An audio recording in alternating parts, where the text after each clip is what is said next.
안녕하세요. 환자와 의사 사이를 소통해주는 통역의사 이영석입니다. 오늘 이 시간에는 환자나 보호자가 뭘 잘못 알고 있는 거죠.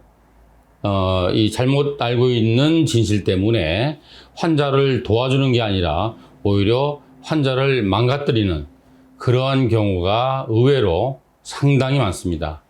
그 몇 가지가 있는데 그 중에 오늘 이 시간에는 주로 통증에 대해서 말씀드리겠습니다.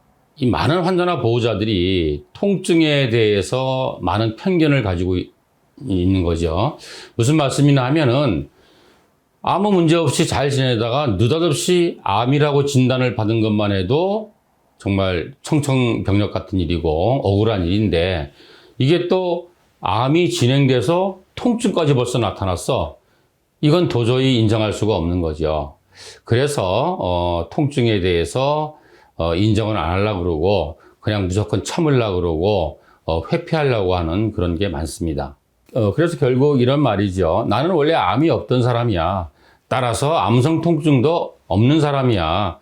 지금 내가 이게 불편한 거는 이 통증이 아니고 뭐 이렇게 소화가 안 돼서 속이 더부룩한 거고 옆구리가 결리는 거고 뭐 그런 거야 라고 이야기를 하는 거죠. 또 어떤 경우에는 제가 저희 병 오실 때마다 여쭤봐요. 어저께 잘 주무셨냐? 식사 잘 하셨냐? 그러면 계속 그래요. 여기 명치끝이 좀 이렇게 막힌 것 같아가지고 잘 못 먹었다고.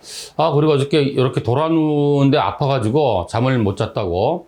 그럼 제가 혹시 그게 통증일 수 있습니다. 라고 이야기를 하면, 이거 통증 아니에요. 그렇게 얘기를 해요. 그러면서 어떤 분은 이렇게 물어봐요. 자기가 이러이러한 증상이 있는데 이게 통증입니까? 또는 그럼 통증이 오면 느낌이 어때요? 라고 물어보는 거죠. 그래서 통증의 초기 단계에는 이게 우리가 생각하는 것처럼 정말 극심한 고통이 아니고 극심한 아픔이 아니고 좀 불편하다든지 뭔가 좀 느낌이 다르다든지 이런 거예요. 그런데 이제 극심한 통증이 오게 되면 누구나 알게 되죠. 그래서 초기 단계의 통증에서부터 통증 조절을 잘 하시게 되면 아무 문제 없이 잘 지내실 수 있습니다. 제가 늘 환자분들한테 말씀드리는 게 많은 사람들이 질병과 증상을 혼돈하세요. 그죠? 그러니까 내 몸에 어떤 병이 있다든지 병이 악화된다든지 그럼 반드시 증상이 생기고 그 증상 또한 악화될 것이라고 생각해요.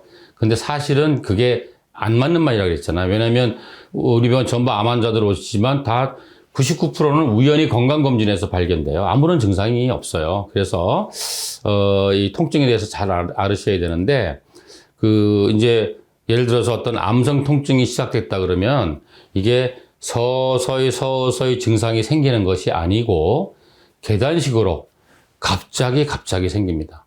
예를 들자면, 물론 이건 암이 많이 진행됐을 경우에 국한돼서 하는 말씀인데, 이번 주부터 갑자기, 먹으면 토하시네. 한 3일 전부터 갑자기 배가 아프다 그러시네. 이렇게 말씀을 하셔서 갑자기 생기는 것이죠. 그러다 보니까 환자나 보호자는 내 병이 진행이 돼서 이런 합병증이 나타난 것이라는 걸 인정하지 않고 자꾸 어디다 껴다 맞추려고 그래요. 이거 내가 보니까 그저께 이 가족들하고 오랜만에 식당에 가서 오랜만에 안 먹던 음식을 먹어서 이게 배가 아프고 설사하는 거야.